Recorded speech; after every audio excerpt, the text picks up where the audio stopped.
Let's begin with some core concepts. I'll start with the drums here. I've got a very simple drum pattern, and right now I've got an X comb, which is not at all affecting because the dry wet is at 0%. As I put it to 100%, we can hear the comb filtration,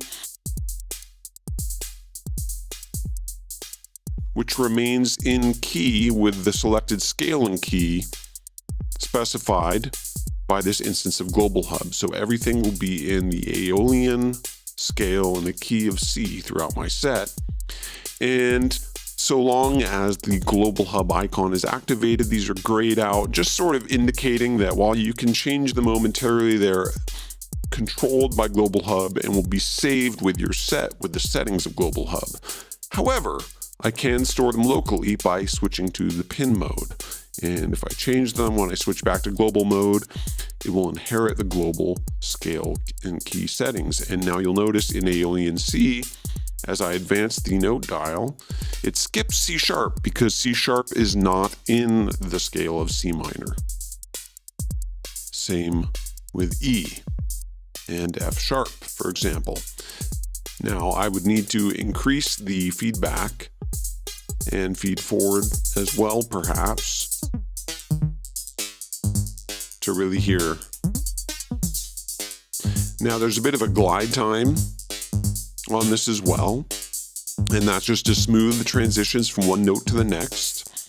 And we've got a limiter on by default, just in case the feedback and feed forward get a little bit out of control or unruly. And I start by showing you this because you'll notice here on the extortion, which we'll look at later on, the output settings are identical for all X effects, as are the input effects.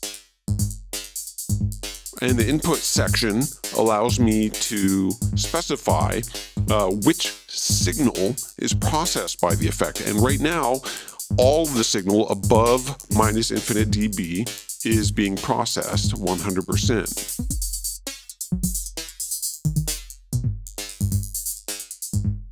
And right now, I actually want to just process signal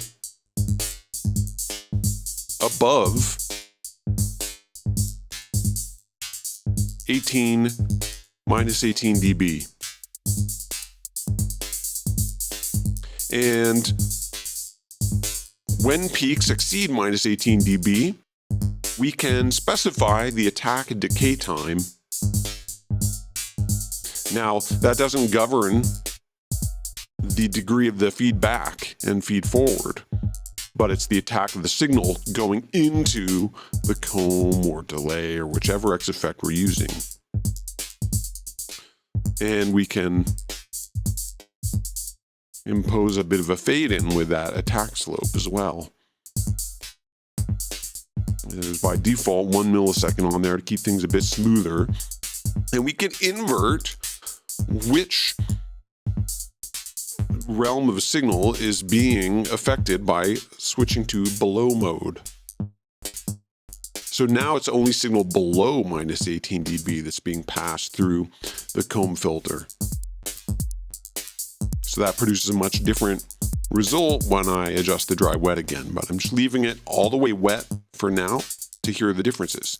So I'll switch back to above, and then I can toggle this into a crossover mode. So now the effects will just be applied to signal above the specified crossover frequency. So instead of determining which signal is being affected by dynamic range or amplitude, we're affecting it by crossover frequency, and similarly we can set it to below.